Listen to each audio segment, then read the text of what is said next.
السلام ورحمة الله وبركاته.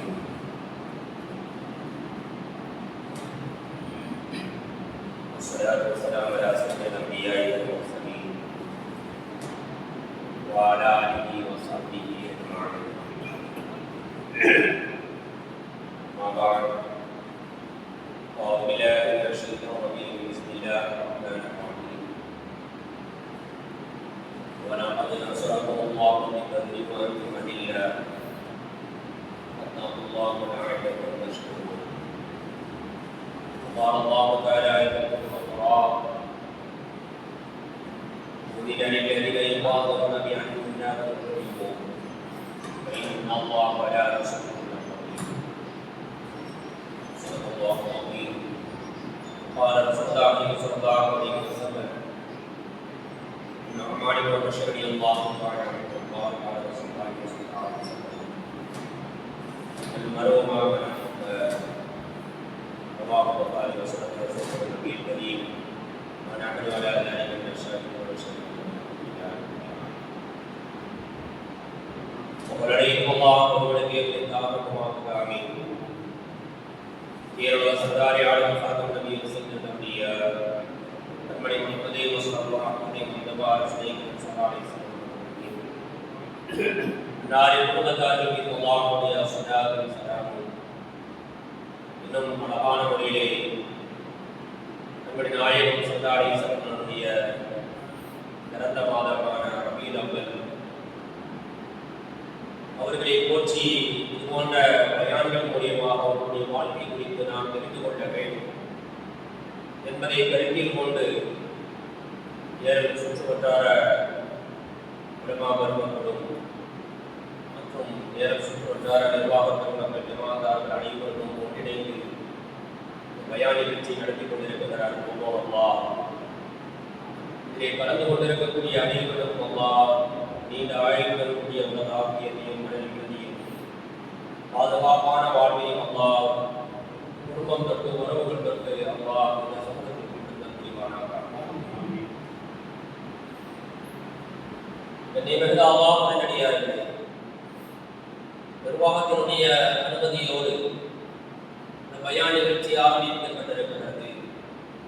அல்லாஹ் இதுவரைக்கும் நடந்த ஊரை இன்னும் நடக்க இருக்கக்கூடிய பயான் நடக்க இருக்கக்கூடிய ஊர்களையும் அதனுடைய மக்கள்களையும் அல்லாஹ் அதனுடைய மஹல்லாவையும் அல்லாஹ் பொருந்திக் கொள்வானாக. இதனுடைய வரக்கத்தை கொண்டு அல்லாஹ் இந்த மஹல்லாவை நேர்மைப்படுத்துவானாக. குழப்பங்களை விட்டும் ஃபித்னா ஃபசாதுகளை விட்டும் அல்லாஹ் அந்த மஹல்லாவை இபாதத்தை கொண்டு நன்மைகளால் அலங்கரிக்கக்கூடிய நசீப் அல்லாஹ் தந்த புரிவானாக.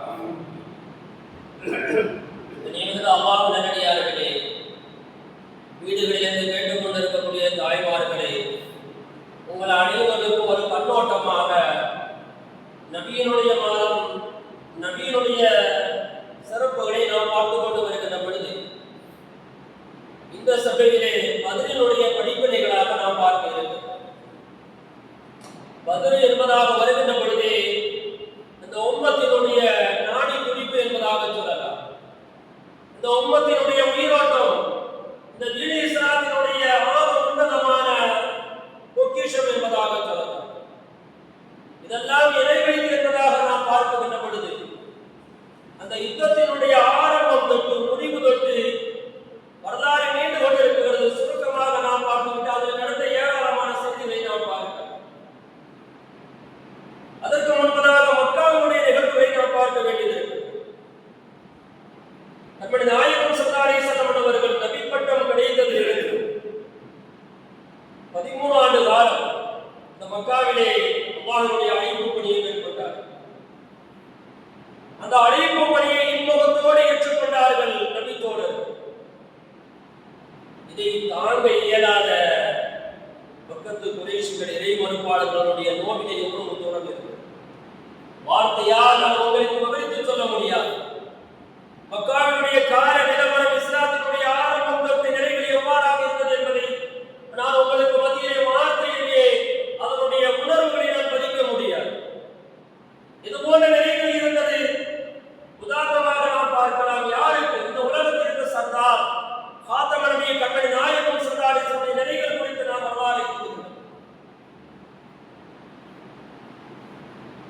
கஅபா மஸ்ஜிதே ஹராம் நம்முடைய நாயகம் ஸல்லல்லாஹு அலைஹி வஸல்லம் அவர்கள் தக்பீர் கட்டி தொழுது கொண்டிருந்தார். சஜிதாவிற்கு சென்றார்கள். இதை ஏளனமாக கேலி கிண்டலாக அங்கே அமர்ந்து கொண்டிருந்தவர்கள் யார்? குறைஷினுடைய தலைவர்கள் அபூ ஜஹில், உத்பா, ஷைபா, வலீத், உமையா, இது போன்றவர்கள் எல்லாம் அங்கே பார்த்துக் கொண்டிருந்தார்கள். அவருக்கு மத்தியிலே அபூ ஜஹில் பேசினார், இப்பொழுது நாம் நபியை ஏதாவது இழிவு செய்ய வேண்டும், கேவலப்படுத்த வேண்டும். அதற்கு என்ன செய்யலாம்? இன்றைக்கு மக்காவில எங்கேயாவது ஒட்டகம் ஈன்று இருக்கிறதா, குட்டி போட்டு இருக்கிறதா என்பதை அறிந்து கொண்டு அந்த ஒட்டகத்தினுடைய அந்த குடலை எடுத்துக்கொண்டு வந்து நபியினுடைய மேனியிலே கழுத்திலே போட வேண்டும், அவரை இழிவுபடுத்த வேண்டும் என்பதாக பேசுகிறார். இதற்கு யார் தயார் என்பதாக அவர்கள் கேட்டால், உக்பத் இப்னு அபீ முஹைத் நான் தயார் என்பதாக சென்று அந்த குடலை எடுத்துக்கொண்டு வந்து நபியினுடைய கழுத்தில் சஜ்தாவில் இருக்கக்கூடிய அந்த சந்தர்ப்பத்தில் போட்டார். இதன் நோக்கம், நபி எழுகின்ற பொழுது அந்த குடலில் இருந்து நஜீசுகள் நபியின் மீது வடிய வேண்டும், நபி கேவலப்படுத்தப்பட வேண்டும் என்பதனுடைய அந்த எண்ணம், கெட்ட எண்ணம் அபூஜஹிலுடைய. ஆனால் நம்முடைய நாயகம் ஸல்லல்லாஹு அலைஹி வஸல்லம் சஜ்தா எப்படி இருக்கும் அல்லாஹ்வை கொண்டு நாம் பார்க்கிறோம். நீண்ட நேரம் சஜ்தாக்களிலே இருப்பார். ஆயிஷா ரலியல்லாஹு அன்ஹா நினைச்சுவாங்க, நீண்ட நேரம் இருப்பதினால் நபி அப்படியே நினைச்சுவாங்க, கொஞ்சம் தட்டு பார்ப்பாங்க. நீண்ட நேரம் அவர்களுடைய சஜ்தா இருக்கும், அதுபோது நீண்ட நேரம் சஜ்தா. இதை பார்த்துக் கொண்டிருந்தவர்கள் தான் அப்துல்லாஹ் இப்னு மஸ்ஊத் ரலியல்லாஹு அன்ஹு. தாங்க முடியல நபியினுடைய நிலைமை. ஆனால் கதம் கண்டு ஒட்டகத்தினுடைய அந்த குடலை எடுத்து போட முடியாது. ஏனென்று சொன்னால் அவர் குறைஷ் வம்சத்தை சார்ந்தவர் அல்ல, அங்கே ஜாதியினுடைய உச்சம் இருந்தது. இவர் உதைய வம்சத்தை சார்ந்தவர், அங்கே குறைஷி கோத்திரத்தாராக இருந்தார். அப்துல்லாஹ் இப்னு மஸ்ஊத் அதை தொட்டு இருக்கலாம், உரிமை இருந்தது. ஆனால் இவர் உதைய வம்சத்தை சார்ந்தவராக தொட முடியும். சரி, நம்மளால முடியல, இப்ப என்ன செய்யலாம்? வேற நபியினுடைய வீட்டுக்கு சென்றார்கள் அப்துல்லாஹ் இப்னு மஸ்ஊத். நபியினுடைய அருமை மகனார் ஃபாத்திமா ரலியல்லாஹு அன்ஹா நடந்த நிகழ்வுகளை தான் சொன்னார். ஓடோடி வந்தார். நீ ஃபாத்திமா ரலியல்லாஹு அன்ஹா ஓடோடி வந்து இந்த உலகத்திற்கே சக்கரவர்த்தி அல்லவா, அழுது கொண்டு அந்த உடலை எல்லாம் தன்னால் முடிந்த அளவுக்கு எல்லாத்தையும் அகற்றினார். அகற்றியதற்கு பிறகாக நம்முடைய நாயகம் சாசம் இருந்தார்கள். புனிதை முடிக்கப்பட்டு பார்த்து நம்முடைய நாயகம் சொன்னார், யாரெல்லாம் அங்கே சிரித்து ஏளனம் செய்து கொண்டிருந்தார்களோ அவர்கள் அனைவரையும் பார்த்து சொன்னார், அல்லாஹ் அலைக பி குரைஷ் யா அபூ ஜஹல். ஒவ்வொரு நபர்களுடைய பெயரை பட்டியலிட்டு நம்முடைய நாயகம் சொன்னார். இது ஒரு புறம் இருக்கு. இன்ஷா அல்லாஹ் நான் ஞாபகப்படுத்திக் கொண்டு வரலாறுக்குள்ளே நுழைந்தேன். அப்ப நபிக்கே இவ்வளவு துன்புறுத்தல் அளித்தார்கள் என்று சொன்னால் சஹாபாக்களுடைய நிலைமை என்ன? அவர்கள் நபியை விட்டு வைக்கவில்லை என்று சொன்னால் சஹாபாக்களுடைய நிலைமை, உயிருக்கு என்ன உத்தரவாதம்? எதன் காரணமாக? இந்த கலிமா தொய்பாவை முடிந்ததற்காக. பத்ர் யுத்தத்தினுடைய ஆரம்பம் தொட்டு வரலாறுகள் சொன்னது என்று சொன்னால் இதைத்தான் சொல்வார்கள். இது போன்ற வரலாறுகளை சொல்வார். ஆத்தியதா ஒரு கனவு கண்டார். ஆத்தியதா யார் என்று சொன்னால் அப்பாஸ் ரலியல்லாஹு தஆலாவுடைய சகோதரி, கண்மணி நாயகம் ஸல்லல்லாஹு அலைஹி வஸல்லம் அவர்கள் ஒரு கனவு கண்டார். என்ன கனவு என்று சொன்னால், ஒரு மனிதர் மக்காவுக்கு வருகிறார். வந்தவர் கஅபாவுக்கு அருகாமையில் இருந்து அழைப்பு கொடுக்கிறார். மக்காவிற்கு இன்னும் 3 நாட்கள் ஆபத்து வருகிறது என்பதாக அறிவிக்கை செய்கிறார். இந்த கனவு இதோடு சேர்த்து அவர் கையில் இருந்து ஒரு பாறங்களை உருட்டி விடுகிறார். அதனுடைய துகள்கள் எல்லாம் மக்காவில் இருக்கக்கூடிய அனைத்து வீடுகளுக்கும் சென்றது. இந்த கனவு காணுகிறார்கள் ஆத்திகா. இந்த கனவை சகோதரர் அப்பாஸ் ரலியல்லாஹு அன்ஹு சொல்றாங்க, இப்படி நான் ஒரு கனவு கண்ட, மக்காவுக்கு ஆபத்து வருகிறது, ஒரு 3 நாள். அப்பாஸ் ரலியல்லாஹு அன்ஹு இந்த கனவை சொன்ன உடனே அப்பாஸ் ரலியல்லாஹு அன்ஹு என்ன செஞ்சாங்க? அவரோடு சேர்ந்து நெருங்கி இருந்த நண்பராக இருப்பதனால் உமையாட சொன்னாங்க. உமையாட சொன்ன உடனே உமையா வலிதிட சொன்ன, வலிது அப்படியே கொண்டு போய் அபூ ஜஹல்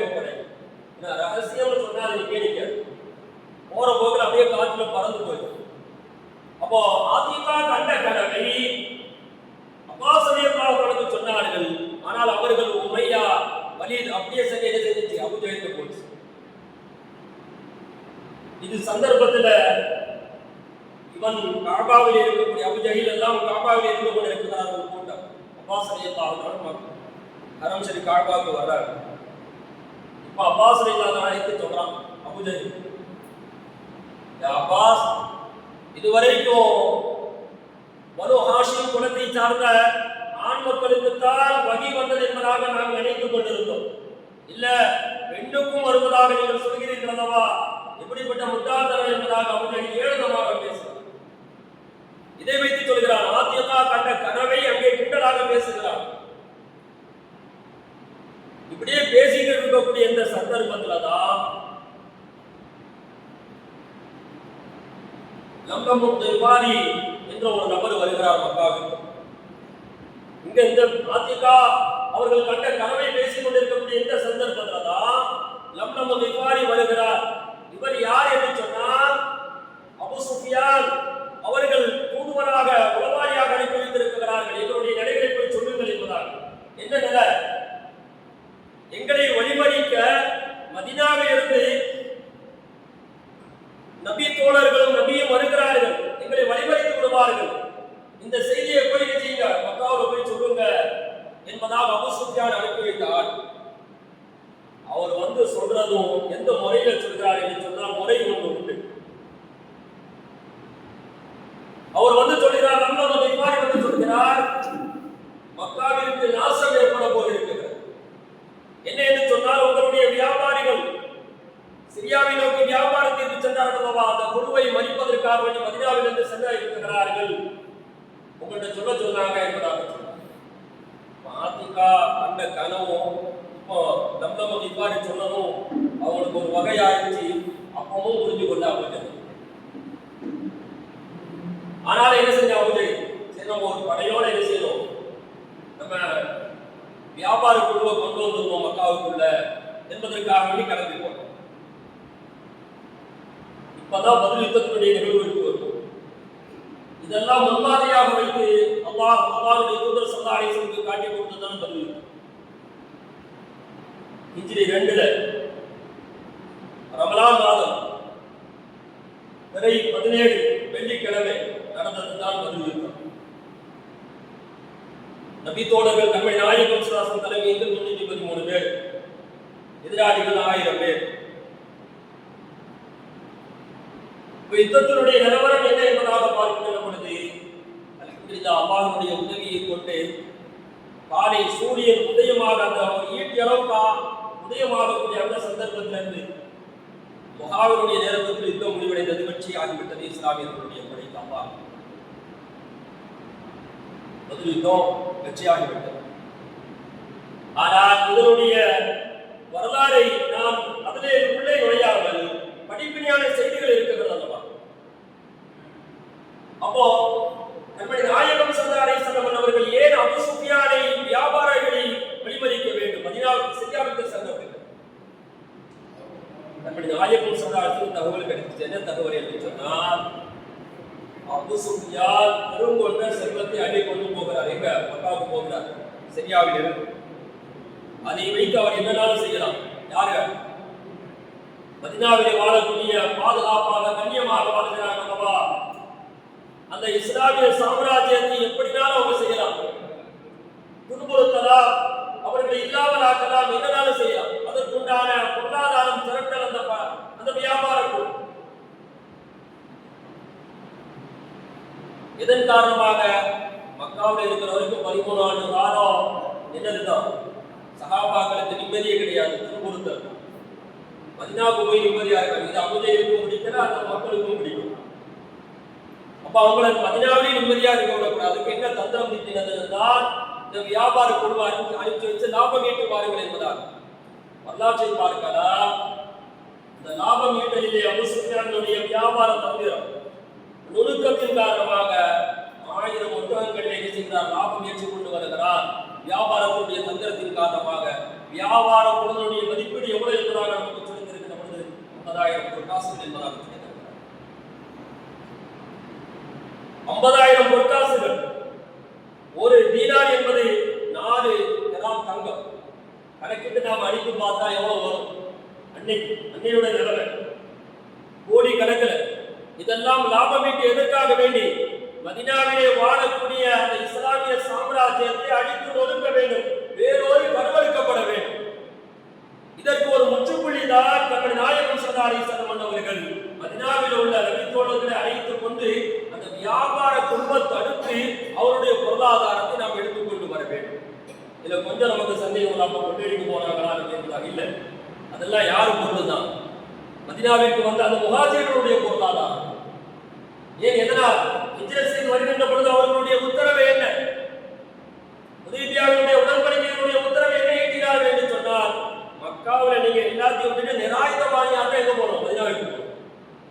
சுஹைப் ரூமி ரலியல்லாஹு அன்ஹு கட்டளையிட்டார்கள் அல்லவா, நீ ரோம் நாட்டிலிருந்து வந்த, ஏன் எங்க நாட்டில் குழப்பை வைத்து நல்ல முறையில் சம்பாத்தியம் செய்தாய், பொருளீட்டம் செய்தாய், இப்பொழுது நகை செய்யக்கூடிய தங்க நகை செய்யக்கூடிய அழகான ஒரு தொழிலை கற்றுக்கொண்டு நல்ல லாபம் ஈட்டி விட்டு இப்ப எல்லாத்தையும் அள்ளிட்டு மதீனாவுக்கு போவோம் என்பதாக சொன்னா நம்மள மாதிரி எல்லாத்தையும் போட்டு சுஹைப் ரூமி ரலியல்லாஹு அன்ஹு அப்படியே போட்டு போனதுதான். இது போன்ற பொருளாதாரத்தை தான் வைத்துக் கொண்டு இந்த லாபம். அதனால கொள்ளையடிக்கலாம் நம்மை நாயகம் சாப்பிடுவார். அவர்களுடைய பொருளை தான் எடுப்பதற்காக மக்கள் எங்க விட்டுட்டு போனாங்களோ அதை எடுப்பதற்காக தான் போனாங்க. இப்ப இந்த செய்தி அபூ சுஃபியான் அவங்களுக்கு போனனால்தான் நம்ம கிஃபாரி அனுப்பி வச்சாங்க. இப்ப அவர் போய் சொல்லி அபூஜஹல் பட வரக்கூடிய செய்தியை தான் நம்முடைய நாயகம் ஸல்லல்லாஹு அலைஹி வஸல்லம் தூதுக்குழு உளவாளி வந்து சொன்னார்கள், யா ரசூலல்லாஹ், இப்பொழுது கதை மாறிவிட்டது. வியாபார குழு என்ன செஞ்சாங்க? வந்தவங்க தூது அனுப்புனாங்க. இப்ப அபூஜஹல் என்ன செய்தான்? ஒரு படையோ திரட்டி கொண்டு வருகிறான் என்பதாக. இந்த காலத்தில் அபூ ஐயாமுல் ஜாஹிலியா என்பதாக சொல்கிறோம். இதை கொண்டு என்ன சொன்னால், அல்லாஹ்வுடைய இறை வேதம் இல்லாததன் காரணமாக, ஆனால் அறிவாளிகள், அறிவிலே தலை சிறந்தவர். அபூஜஹலினுடைய பேர் அபுல் ஹக்கம். ஆனால் அவன் இஸ்லாத்தினுடைய அல்லாஹ்வுடைய கோட்பாடுக்குள்ளே வராததன் காரணமாகத்தான் அவன் முட்டாள் என்பதாக பேசுகிறான், அறியாமையிலே வாழ்கிறான் என்பதாக பேசுகிறான். அதுபோலதான் அபூ சுஃபியான் ஆரம்பத்தில் இஸ்லாத்தில் அப்போ வரல, மக்கா வெற்றிக்கு பின்பதாக வந்தார். அப்போ அபூ சுஃபியானுடைய அறிவு திறனை பார்க்கணும். இந்த வியாபார குழுவை அடைச்சு கொண்டு வருகின்ற பொழுது, பாதுகாப்பாக வருகின்ற பொழுது, ஒரு இடத்துல ஒரு சந்தர்ப்பத்தில் பார்க்கின்ற பொழுது ஒட்டகத்தினுடைய இந்த சாணத்தை எல்லாம் பார்க்கிறார் அபூ சுஃபியான் ரலியல்லாஹு அன்ஹு. அப்போ பார்த்துட்டு அந்த சாணத்தை எடுத்து பார்த்து சொல்கிறார், எப்படிப்பட்ட அறிவுத்திறனாக இருந்திருக்கிறாங்க பாருங்க. இது மதீனாவிலிருந்து வந்த ஒட்டகத்தினுடைய சாணமாக இருக்கு. அப்போ ஏதோ பிரச்சனை நடக்க இருக்கிறது, அதனால நம்ம வழியை மாற்றிக்கொள்ளும் என்பதாக கடல் மார்க்கமாக மக்காவுக்கு போறாங்க. இப்ப தூதுக்குழு அனுப்புறாங்க, எங்களை இந்த என்ன செய்யற வியாபாரி குழு மறைக்கல, நாங்க பாதுகாப்பாக வந்தோம், நீங்க வர வேண்டாம், நீங்க இருந்துக்கோங்க என்பதாக தூதுக்குழு அனுப்புறாங்க. ஆனால் அபூஜஹல் முடிவெடுத்தால் இல்ல, சென்றதுதான், ஊரை விட்டு நம்ம வெளியே சென்றதுதான், நம்ம பத்ரு அந்த கிணறுக்கு செல்ல வேண்டும், இந்த மைதானத்திற்கு செல்ல வேண்டும். மதீனத்து அந்த முஹாஜிர்களையும் அன்சாரிகளையும் இல்லாமலாக்க வேண்டும் இஸ்லாத்தில். இது வரலாறு தொட்டு பேசப்பட வேண்டும். பக்கத்து குறைஷிகள் அவர்களை எதிர்த்தவர்களை இல்லாமல் ஆக்கிவிட்டார்கள் என்பதாக வரலாறு பேசப்பட வேண்டும் என்பதாக அந்த மமதையில் அபூஜஹல் பேசியதுக்கு வந்தாச்சு. பதில் யுத்தத்துக்கு அந்த கிணறு எடுத்து வந்தாச்சு. வரைக்கு அந்த பக்கம் எதிராளிகள், இந்த பக்கம் கம்பெனி நாயகம் சொன்னாச்சு. முன்பதாக வரலாறு சுருக்கமாக முடிச்சுட்டு லுகா நடத்த வச்சு கொண்டாச்சு. படிப்படியான செய்திகளை தானே பார்க்கணும். இதற்கு மத்தியில் படிப்படியான செய்திகள் என்ன தெரியுமா? ஏராளமான செய்திகள்.